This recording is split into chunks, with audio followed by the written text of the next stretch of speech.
Ito mga lodi, magpupukpok na naman tayo mga lodi. At ipopuler natin itong pinto mga lodi dahil may lubog.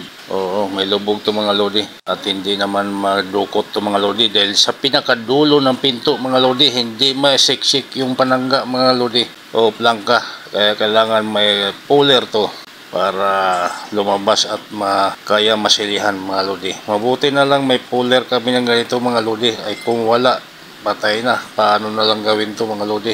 Napakahirap lateruin to pagka wala kaming gamit na ganito. Oh, yun, simple lang mga lodi.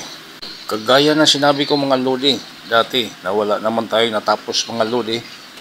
Pinapaaral nga tayo ng magulang, doon lang tayo sa sapa mga lodi, nanganghuli ng talangka. Kaya kung minsan sa kamayabsan mga lodi.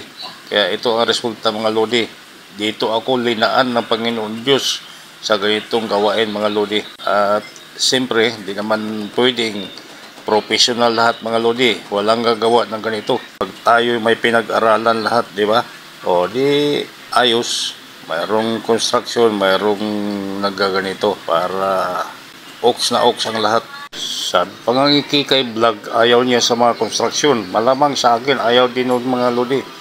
Dahil ito lang ang trabaho ko. Pero marangal mga lodi. Dito ko itinataguyod ang aking pamilya mga lodi. At sa mga gastusin sa bahay mga lodi. So, ganun pa man mga lodi, maraming salamat sa inyong panonood. At sana mga lodi, baka naman, i-follow naman ang aking page. God bless you sa inyong lahat. At pagpalain kayo mga lodi.